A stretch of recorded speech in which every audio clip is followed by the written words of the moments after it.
What's up, everyone? I'm Lala. This is Put It in My Mouth. With me, as always, is the BFF, Judith. Hi. Hi.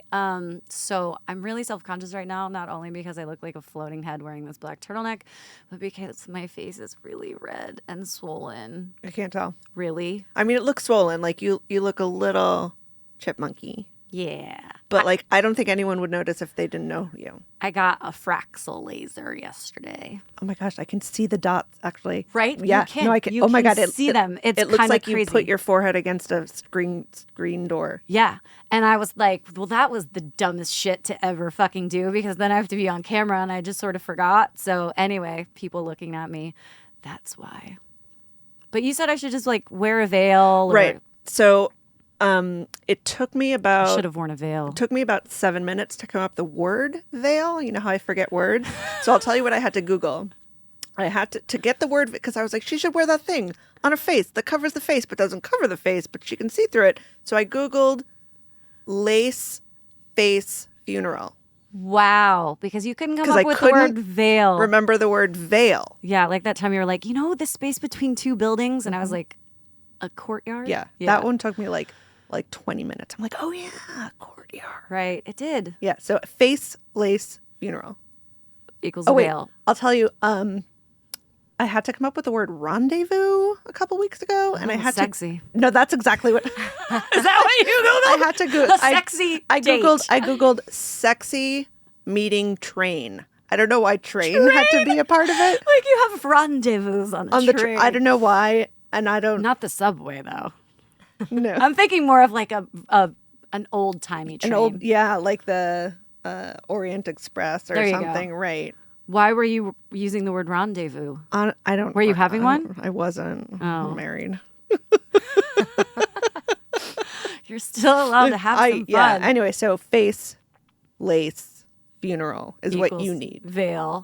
I just decided that I was going to roll out like Samantha in the Chemical Peel episode of Sex and the City. Except she got ejected from that party. Oh, shit, she did. Well, I guess I can't get ejected from my own podcast. It's your own party. Anyway, let's bring on our guest today. Really excited to have some more feminine energy in the room. Today, our guest is a chef from Los Angeles. She is a lady boss entrepreneur, the scallion pancake queen, a pop-up innovator, and bucket-dropping badass. Welcome to Put It in My Mouth, Isabel Lee. Hello. Hello. Wow, that was an amazing intro. Did I'm you gonna love need it? that. She should follow you around. I need that tattooed. Yeah. Oh my God. I'll engrave it on your headstone. Yes. Bucket dropping badass. Or I like that one. bucket-dropping biatch. Oh. Ooh, You know. yeah. Ooh. Something to remember me by. Right? So let's talk about all this stuff that you do. So, all right, first of all, you have this amazing pop-up during COVID called Forsyth Fire Escape, Yeah. correct? Correct. And you started it with, you have a partner, Louise. Yes. Mm-hmm. Sorry, Louise, but today we just wanted the ladies. And you guys started this when? When did this happen? This started in 2021. So coming out of COVID, I took leave from work. I was just super burnt out. I was in corporate, didn't want to do it anymore. Yeah, I was gonna say you weren't cooking, you weren't in the No. hospitality industry at all. No. You worked in finance. I worked in finance. I was a management consultant, very different. And so before COVID, I was flying every week for work, just working on banking stuff. so different from your life now. Boring banking. So different. Yeah, honestly, 180. And so, yeah, I took leave because I was like, I'm burnt out. And then during that time, I had all this free time, and I was like, well, what the fuck am I going to do? Yeah. And then I had been cooking a lot already. Luis and I had a foodie page when we were in LA during COVID. I was cooking a lot for that. We moved to New York. I started cooking more. And it, the burrito kind of formed from that time. And then started selling it as a side project. Not even as a business, just as a, I have free time. Something to do. Like, Yeah. people are making cookies. People are baking bread. Let's Sourdough. make scallion pancakes. Exactly. I love that. Yeah. Okay, so wait, you and Luis were in LA together. Yeah. So he he moved out to LA. We met out there. Yeah, because you're an LA girly. I'm What from brings you LA, to New yeah. York? I mean, I'm an LA girly too. Yes. Okay, so you get it. Yeah. Listen, I'll rep LA forever. Same. You know? All day long. But I've always wanted to live in New York, you know, and I probably just like everyone else, you know, just the draw of like a big city. Yeah. And LA is definitely not a city. It's a LA series of neighborhoods. Yeah. I mean, it's great because I feel like you can honestly go back and every single time you'll see something different. But for me, you know, being from there, growing up there, going to school out there, I felt like I was starting to feel stagnant, you know, and I wanted to try something different. So during COVID, basically our landlord gave us like a 24-hour notice to pay more rent or to move out. During COVID? During COVID. Well, What a so dickhead. it was super terrible. yeah, it was insane. But like to backtrack, our roommate had moved out a week before COVID, coincidentally, not related to that at all. Okay, so you're paying more rent as well. Well, he was like, you don't have to pay for that portion. You can have the house. It's fine. Oh. So it was like, okay, sick. Wait, yeah. what neighborhood in LA were you? Los Feliz. Oh, okay. Was it Yeah, still it like was Echo nice. Park early? Yeah, it was Cool. cute. You know, and it's just like during COVID, you had space. I was going on hikes every day. No, same. So nice. I didn't move here Right. until June, Oh. like 2 months in. Oh, I didn't know that. Yeah. Okay. Yeah. So I've been you're here very also long. a COVID Yeah. resident. Uh-huh. Yeah. So honestly, the rent was cheaper in New York than it was at that time in LA. Wow. So I said to Luis, want to move to New York? And he's like in the music industry, right? Like He was in the music raps industry. Yeah. Yeah. So he at that time was working on his music and was like working on an album. He had just moved to LA 3 years prior. But he was like, you know what, you stayed here for me because I was looking to move to New York at that time when we started dating. Then we got more serious and like I kind of stopped looking, and so he's like, okay, I'll move with you.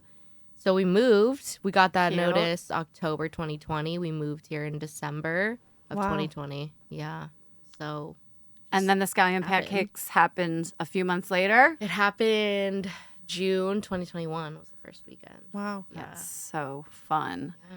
So you got the name, obviously, because you dropped it off of your fire escape. Yeah. Did you ever hear? So my friend Kara in Echo Park, her name's Calabama, and she drops breakfast bucket sandwiches, and she was doing the same thing during COVID. Yeah. Did you ever hear about her? I've heard about it since starting Forsyth. People have come up and be like, wait, I've heard of something like this in LA Yeah. too. So yeah. I know both of you, so it's cool. Wow. The two people to ever drop a bucket during COVID Ever. with cool food. Yeah, you got the corner on bucket bitches. Totally Oh, do, yeah. right? Okay, badass. But you got the idea from the Italians or something, right? Yeah, I had seen like videos about just like small towns in Italy. They would lower drinks down during happy hour. I was like, this is amazing. What's up? It's just like a fun and creative way to bring people together. Hell you yeah. know? We So it's can't like, not why have aperitivo hour, even though there's a worldwide pandemic. Figure it out. Still got to have our Negronis. Put it in a bucket. Yeah, and people were open to it, you know? So I was like, okay, why not? So how long were you doing that bucket drop situation? That was for around 2 months. I want to say like 6 to 8 weeks only. Until like Then tragedy struck, then correct? tragedy actually struck. Yeah. Maybe it wasn't actually that tragic. No, honestly, like everything happens for a reason. Yeah. You know, that's what I believe. And that felt like a huge tragedy at that point because I was like, oh, it's over as quickly as it began, you Right. know? But Luis, you know, so at that apartment, one corner is a Chinese bodega, the other corner is a Dominican bodega.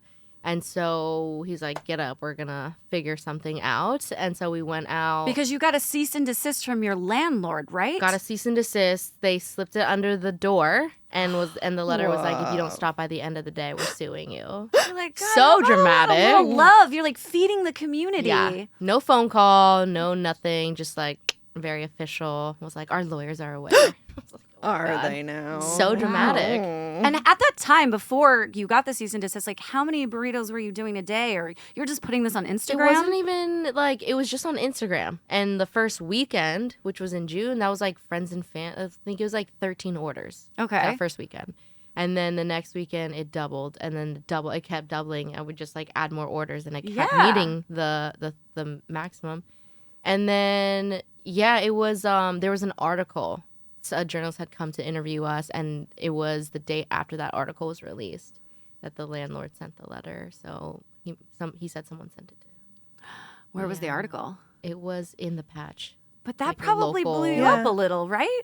It was that, but honestly, a lot of it was Instagram because that one of those weekends, there was like a few big like Chinatown influencers that came. One was Hungry Artist. Actually, he's pretty big now, but we started like kind of at the same time.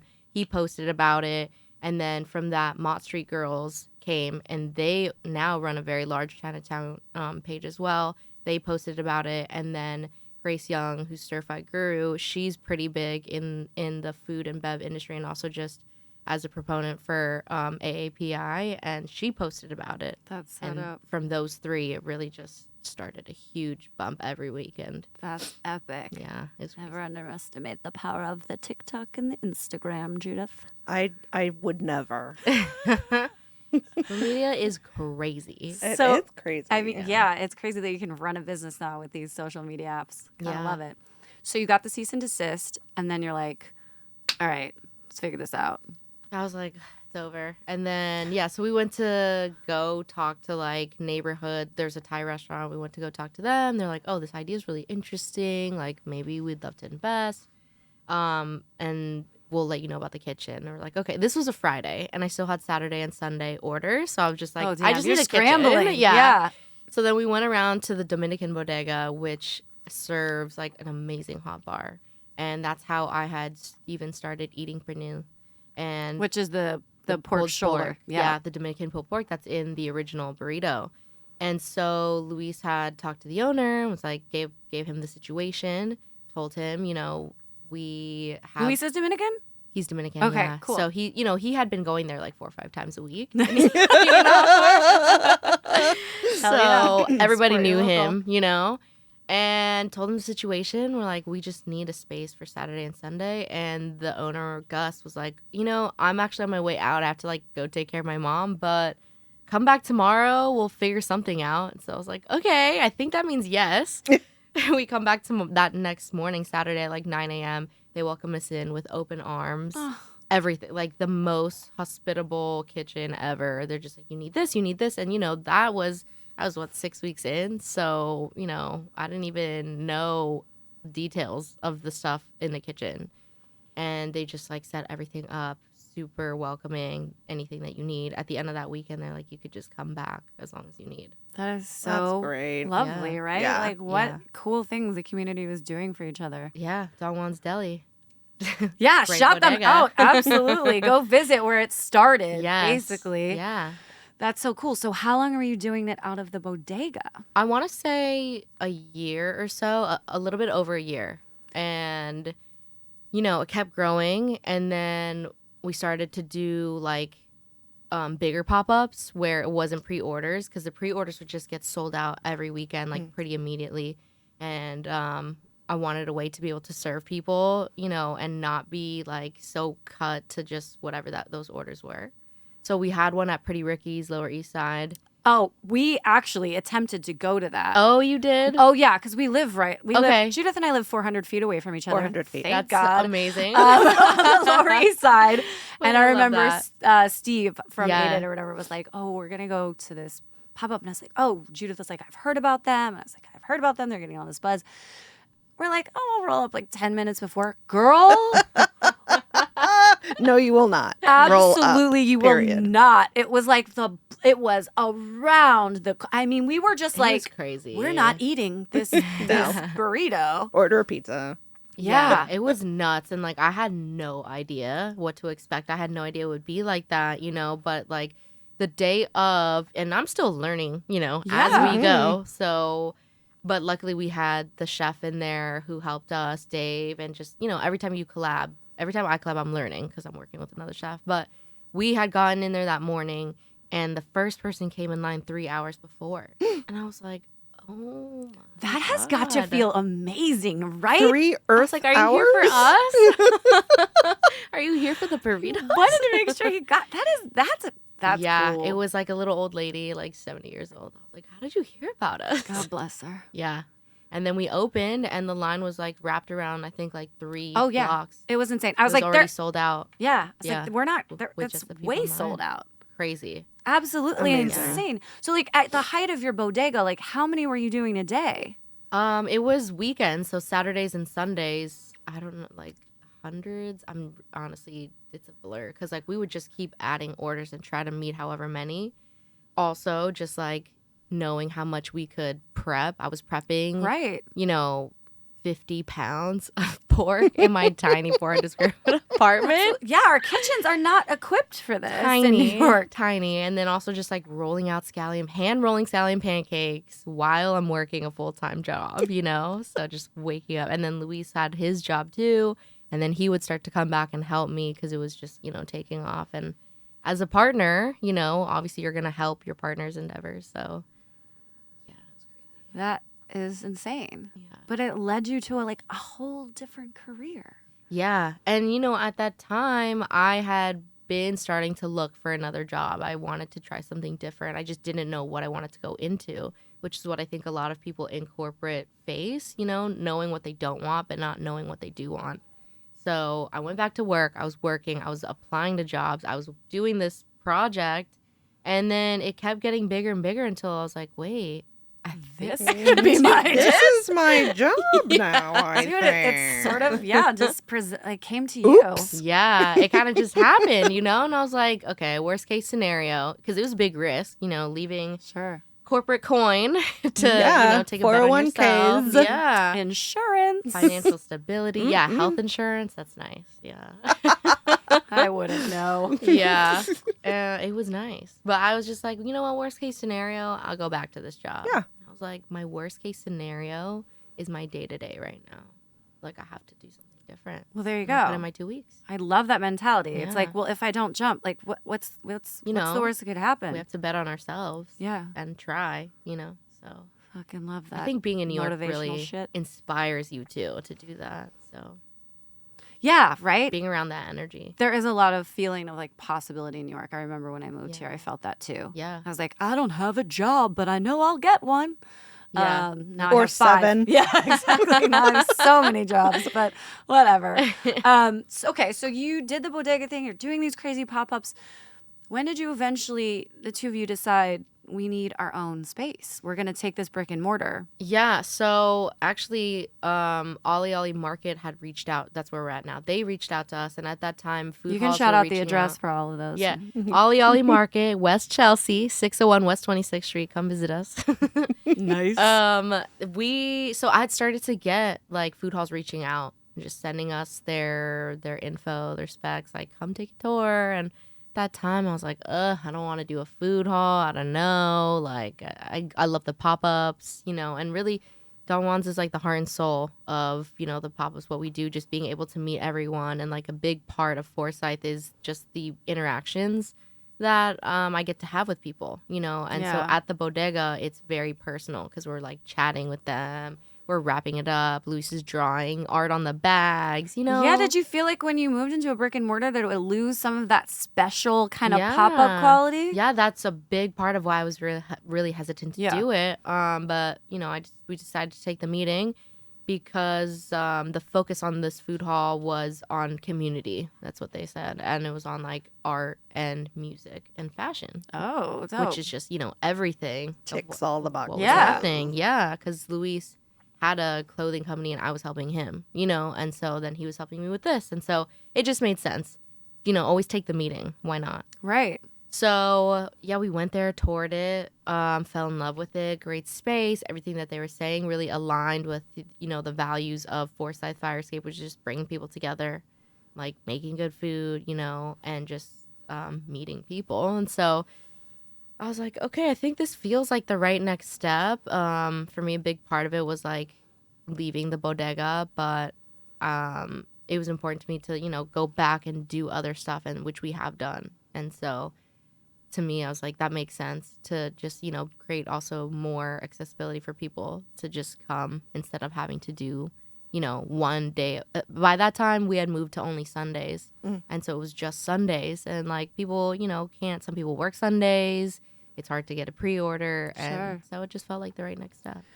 But how hard is it to then be like, oh, fuck, move from that, which you're probably taking cash or Venmo or whatever, Yeah. to then oh, this is a business. Now there's insurance and taxes and Yeah. labor and Yeah. hiring Were you just like, people. oh, I gotta school myself in how to do this? Yeah, I Because mean, that's scary. I'm still learning. Yeah. Every day. Every day is a new lesson, and it was a pretty steep learning curve to go from running your own operation. You really it's just like me or Luis making everything to then scaling, hiring a team, and I had to file a lot of paperwork and permits and taxes Right. and everything. And I was like, what even is all this? But something that I found is that the food and bev industry has been overwhelmingly supportive and open. That first weekend when I got the cease and desist, I posted on Instagram, like, for those that have Saturday and Sunday orders, TBD, because we might be done for. And I got so many DMs from just like chefs, restaurant owners, people with access to kitchens, ghost kitchens, just so many people reaching out and being like, hey, my friend sent me this, or hey, I saw this, I have this space if you want this, or if you need this, and just offering. And it was great. And I think it's, for the most part, pretty much the same now, of just people, open to collaborate, open to share ideas, and just, grow. It's so good to hear. A lot of people are so out for themselves. It's just like really Yeah. good to hear that people had your back. Yeah. I love that. So, what would you say like the biggest lessons you've learned in opening your own businesses? Oh my God. You're like all of them. Hard. Biggest lesson. I mean, I think, okay, actually, one pretty big lesson that I learned from this, I'm typically like a very big planner, Yeah. and I need to have steps A through Z before I take step A. Same. Right? Control Yeah. freak. Yeah. Party of one. For Hi. me, very much. Yeah. Yeah, exactly. And, just coming from corporate, like, you have to have the whole process laid out. But I didn't have the burrito recipe perfected before I started that first weekend. And Luis is the opposite. He's very much like, jump in. He's like, just do it. And I was like, I'm scared. But then I, just went for it and then tweaked it as I went. And, every weekend, ask everyone for feedback. And then I would just keep working on it. And if I had waited, who knows where it would be now. Yeah, you can't. You just got to go, No, right? Yeah, you just have to do it. And sometimes the hardest step is just the first one. And then after that, you figure it out along the way. Absolutely. So, yeah. Well, tell us what exactly is in the burrito. We have had it and we love it. But Don't give any secrets away. Right. Yeah, but just for the people that are listening about this amazing, epic burrito that people are Yeah. waiting 3 hours for, tell everyone what's in it. Okay, so the original one is a scallion pancake burrito. The outside, we use scallion pancake, which is a Chinese side dish. Think like flaky layers with it's so good. scallions. Yeah. It's like the pastry of my dreams. A savory pastry. Right? Yeah. You would be surprised how many people have never heard or tried the scallion I'm pancake. actually not really surprised. Yeah, in but- New York City. I guess it is kind of rare, Yeah. in New York that people wouldn't know. But yeah, so yeah, I get that question every day. So we use that as the outside, and then inside is guacamole, queso frito, pernil, which is the Dominican pulled pork, and then it's topped with a lemongrass chili crisp oil. The queso frito. Yeah. Fried cheese. Yes, please.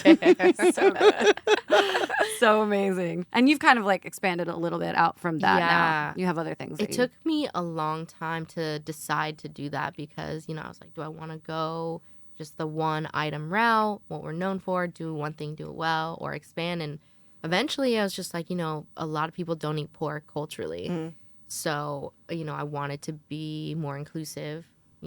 And so now we have a lemongrass chicken burrito, and then Nice. also have a plantain egg and cheese Oh. like breakfast taco. Oh Yeah. my goodness. Sounds Yeah. very Dominican. I'm into that. Wait, It's what's really your good. what's your background? I'm Chinese and Thai. Okay. Yeah. And Luis is Dominican. Mm-hmm. I love that mashup. Yeah. That is fun as hell. Hence the lemongrass The and lemongrass, Oh my God. everything. Yeah. I'm drooling. Yeah.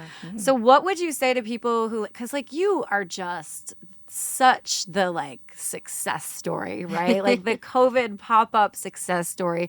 What would you say to somebody who wants to get into the pop-up game? Like, what's your advice now that you've done Ooh. it Gosh. and you've made it through and like you Make have it good. Yeah, right? Give Put good fried cheese advice. on it.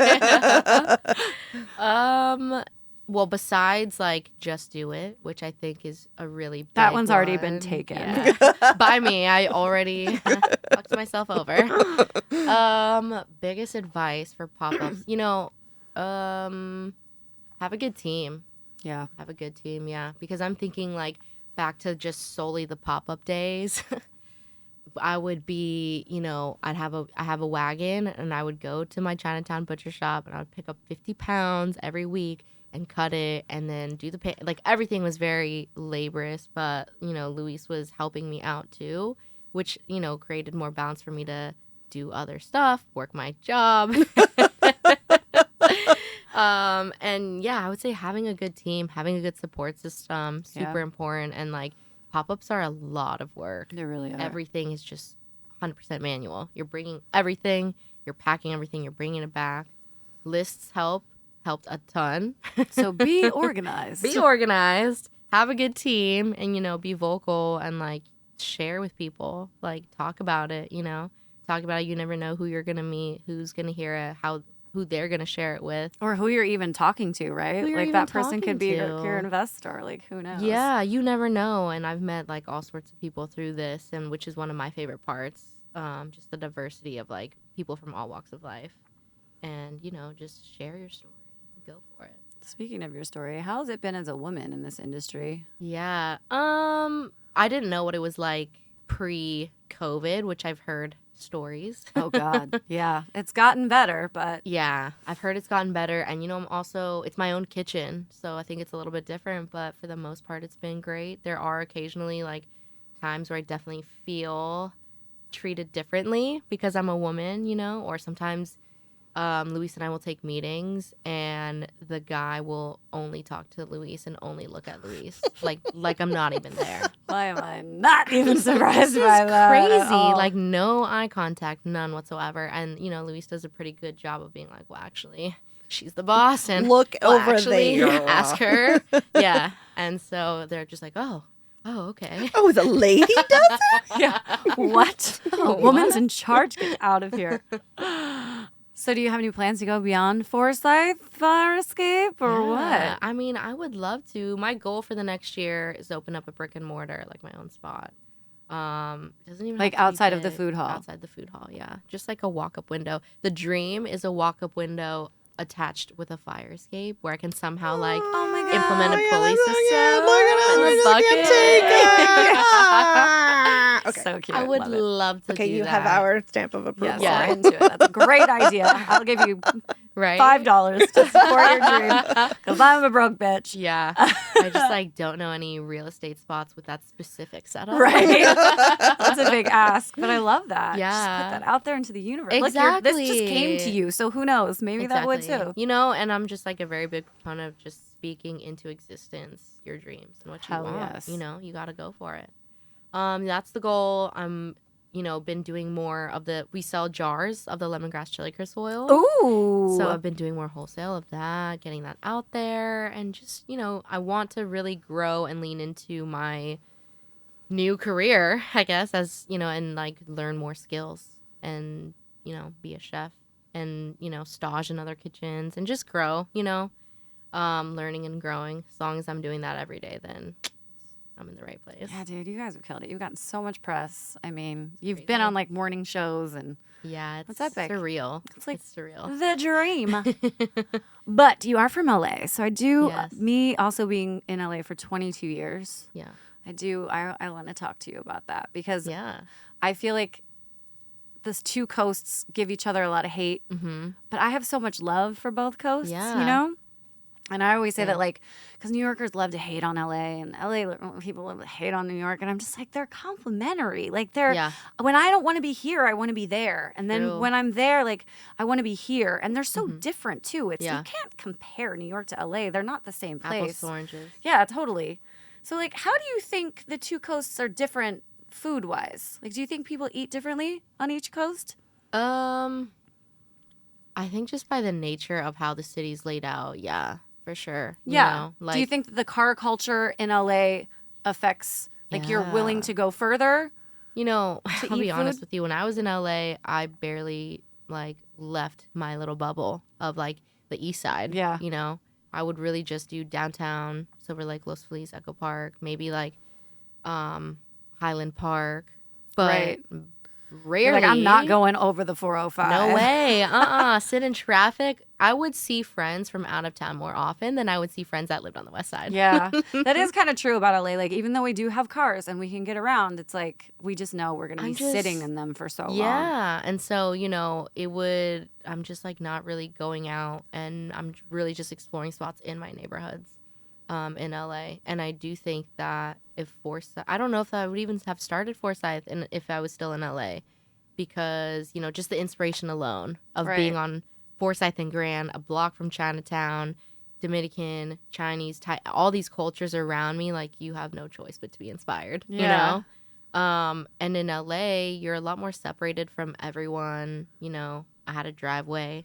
I had a driveway too, with a baby pool in it during COVID, which was the best purchase I ever made on Amazon. Yeah. So thank you very much for that. Well, what do you love? I mean, like, what are your favorite? Do you have foods that you eat differently? Like, what are your favorite foods in New York versus your favorite foods in LA? Because we know that they do different things, and better. Yeah. On each coast. I mean, my favorite foods are fried chicken and ice cream. Those are solid favorite foods. I know, I'm an expensive date. Yeah. And Howlin' Ray's in LA. It is the best. Cream of the crop, so good every time. Like, there's hot chicken. So Howlin' Ray's is a hot chicken place. Mm-hmm. They also started in like a mall in Chinatown in LA. Mm-hmm. People would line up hours, and you knew you were going to be waiting 2 hours. That was just the deal. But it was that good. It didn't fucking matter. Worth it. So worth it. And then, like, hot chicken kind of became sort of a parody of itself, right? Like, I swear to God, maybe 10 places opened in the next 6 months. Yeah. Everyone was trying to cash in on it, but nobody was doing it not like Howlin' Ray's. And they've since expanded, and they have a second location, but it's just still the best. It's just so every good. time. That's my touchdown meal. Like, my touchdown in LA, that's the first spot I go to. And what about here in New York? Like, what is your Howlin' Ray's here? Wow. No. I mean, I've tried to find fried chicken that, meets it. My favorite fried chicken spots are Commodore Club. Oh, in Williamsburg. Yeah, so good. I really like Pecking House. Yeah. Which, again, started as a pop-up. Which also started as a pop-up. Yeah, during COVID. Mm-hmm. I got that, too. I had to... Did you ever do it? Nope. Had to put yourself on a wait list, and then they're like, we'll give you a email in like 3 months or when this line has diminished. Yeah. I think we got in at like the 2-month mark. Nice. And had to go to Queens to pick it up. Okay. Yeah, I didn't do it then, but they now have a spot that's right in my neighborhood. Yeah. So it's dangerous. They're killing it. Well, that's amazing, though. Yeah. That's great. Yeah. That you get to have... They heard that you liked it, and they were like, heard that I liked it. We also like scallion pancakes. Right? And also just the fact that, like, chicken. 2 of the best fried chicken places ever, like LA and New York. Yeah. That's fucking awesome. And I would say probably, honestly, I don't think I've had as much pizza in my life as I've had in the past 3 years. All right. Well, tell us what your favorites are. Judith and I have strong opinions on pizza. Wait, what are yours, Jude, right now? Give me your top 3. Nope. You have it wrong. That's the thing about New York. All of the pizza's good. I disagree. Oh, you haven't had bad pizza in New York. I've had pizza that wasn't amazing, but it wasn't like, ugh, this isn't even pizza. Oh, I've had pizza where I couldn't finish the slice. Well, yeah. Nope, I have never. Okay. The point is that the pizza is good, period. You can go and get a $1.50 slice, and it's going to be a good slice of pizza. Do you have a place that you frequent more than others, though? I mean, the 17 places in a 6-block radius of my apartment. I just rotate them. What about you? I have a very strong top 3 list. Tell us what yours are. Scars. Yep. That's in number my 1. top 3. Mama's 2. That is also in my top 3, but I never go to the Upper West Side. It's so hard to get up there, but that cacio e pepe slice. Dude, their pizza is just so solid. So good. All right, what's your third? It's if it's the same, it's gotta be the same as mine. I don't even think I have a number 3. I think those are just like so far above everything else for me. Lindustry. Oh yeah, that's a good one. Solid. So good. Solid. And now they've expanded to the West Village from Williamsburg as well. Yeah. Actually, I guess we should just skip right to our segment. We should skip to our segment. Would you like to do the air horns, Judith? I would not. Thank you for asking. You can't. Oh, but you did them instead. Oh, no. Really bad at it. We have a segment here and put it in my mouth. It's called I Don't Fuck With That. Okay. Fuck with that. Yeah, and it could be anything. It could be like a practice you don't like, or like a food you don't like, or just things people are doing in the restaurant that you don't like. Do you want to stand on your hill first today and tell us what's pissing you off this week?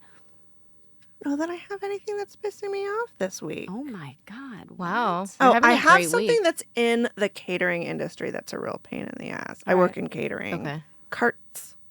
We're putting everything on carts. It's like a little cart. You put it on a little cart. I It's- feel like it the sounds- throwback is coming. That's So like it's a trend now. Here's the cart with some tacos on it. Oh, like to serve. Yeah, and it's That like was a thing. labor intensive, It's coming and back. it's just like it's the least efficient way to get food to a room full of people. I I was- mean, we upcharge for it, so that's cool. But Extra I mean, charge for the cart. There you go. Carts. I was at Illis, and they Okay. have a seafood cart. Okay. But that's like a tiny restaurant. This is like a room full of 500 people. Like you're Yeah, gonna cart's need kinda like ridiculous. 50 carts. You're going to have to figure Yeah. something Not out. Yeah. 2. All right, so fuck the carts. Fuck you, carts. I'm just gonna say what's pissing me off is I've been getting a lot of bagels lately, and I really am not enjoying the cream cheese to bagel ratio. Okay, so what? I don't fuck with when they put like 2 inches of cream cheese on my bagel. I want like a solid like half an inch, or just like a good schmear, but not like so much cream cheese that you take a bite and it just oozes out all over me. Like there's such a thing as too much cream cheese on your bagel. So Yeah. I have a cousin, and when he was a little kid, I mean, we used to have bagels for breakfast, like more than we didn't have bagels for breakfast. And he would get, a bagel sliced in half, and someone would put cream cheese on both halves, and he would lick the cream cheese off and then put the bagel back on the plate and ask for more cream cheese. So Stop. sometimes maybe the bagel is just a vessel for the cream cheese, Zemsky. It's like the whole cake cream cheese scenario, you know? Like cake and icing, that cake and bothers me icing. too when there's too much fucking icing. Like I want a good balance. I'm in it for the icing. Yeah. But the bagel cream cheese thing, I totally get that because it's just Yeah. like, it's too much. That's really just been getting to Cream me cheese in the lately. I just morning. really wanted to vent, and I'm glad we get to have this segment. So I mean, you could like lick it off and then have the braid. Oh, I did. I mean, like so it's like 2 meals. unhalved it, took some of it off, and then I was like, God, You could put it Damn, in your this is bag for Still later. Too much. still too much. Pack cream cheese. Yeah. Let me pull out my train ride little home. Tupperware that I just keep in my backpack. I don't know why you're looking at me like I'm crazy. Because I feel like you do carry around Tupperware Okay, for well, that scenario. Maybe I do. You never know when you'll need more cream cheese. Very true. So what about you? Um, What do you not fuck with? Let's see. I would say like the amount of rags that we use Oh my in the God. kitchen. Good one. It's insane. I think it's like the LA girl in me. It's just like the ways. Yes. So crazy at It the end of is the true. night. Yeah. It's just like And for those of you who are not in the restaurant industry or do not work in a kitchen, the amount of rags that restaurants or businesses go through and the laundry, it is absolutely it's insane. nuts. Yeah. Yeah. And you're serving people, and there's the clock and you have more orders and you want the food to be as fresh and, the highest quality as possible. So you have no time to do anything else. You just got to like wipe down, clean, and like we clean the grills because we have like a griddle on top of a stove. And so if you don't wipe it down, it's just the oil is going to pull up. It's going to get dark. The pancake is going to taste burnt. So you have Right. to wipe that thing down and keep it clean like every So you few have pancakes. like a trash can full of greasy rags by the Yeah. end of the night. Yeah, Mhm. tasty. It's like Yeah. a glamorous business, isn't it? Behind the scenes. I love it. All right, well, I'm just going to finish up. We're going to wrap it up with some, since you are from the West Coast. I did this with Yeah. my friend Wes, who's a Michelin-starred chef from LA, but he's also worked in New York. And I gave him these quick fire questions. I'm going to give them to you as well because it's Ooh. very East Coast versus West Coast. So, Uh-oh. All right. all right, first question. In and out or Shake Shack? Oh, in and out, Ah. obviously. But I do like Shake Shack. Tupac or Biggie? Tupac. Yeah. Langers or Katz's? I didn't like cats. So Same. I think their bread is Langers. terrible. Yeah. Best neighborhood in LA for dining. Ooh. Silver Lake has had a lot of new spots recently. Yeah. I would check that out. I'm going next week. I'm very excited. Oh my god. Yeah, That's gonna be fun. I know. Best New York neighborhood for dining. Ooh. Maybe, I mean, just a Chinatown gal, so, there's so much you can explore there. Chinatown it is. Your last meal, what would it be? Fried chicken and ice cream. Yes. And show some love for someone or some restaurant. What is the best thing that you've put in your mouth recently? Oh, let's see. I had Namkeen. It's like a halal fried chicken spot, and it really surprised me. Where is it? Tell us. Maple Wings. Shout it out. Williamsburg. Okay. Yeah. Where in check it out. Williamsburg? It's by Super Burrito, which is also really good. Oh, yeah. I think that's what, Bedford? I don't know. Right on. What Yeah. did you love about it? The crisp, insane, and it's like a maple sauce wing flavor, and it was just nuts. Like, I did not expect that, but like, I could not stop eating it, and then I ate all of it, and I was like, "Holy shit, what just happened? Isn't that the Where best, am I?" though, when you're not expecting it to be that good, and you're just like, ugh. Yeah. It's like the best feeling ever. Yeah. Right on. Well, tell people where they can find you, where they can follow you. Shout out your socials, whatever. Yeah. So you can check us out at Forsyth Fire Escape on Instagram, forsythfireescape.com, and my Instagram is ISA_belly, Isabel Lee. And how do people buy your lemongrass chili crisp? So they can come in. We just sold a purchase order to a local market. I don't know if we can say it yet. And I'm trying to get it online. So, yeah. All right. Dope. So they have to come in and visit you to get it. Mm-hmm. Sweet. Yeah. Thank you so much for joining us. Thank you, guys. That's So a great fun to talk story. to you. I know. I'm feeling so positive right now. Red face and Also all. hungry as per usual. I know. I'm starving. This podcast will do it too. Thanks for coming. Yeah. Thank you, guys. Hey. We are Put It In My Mouth. Y'all tune in next time. We'll see you later. Bye. Bye. What is I like it. What I like it.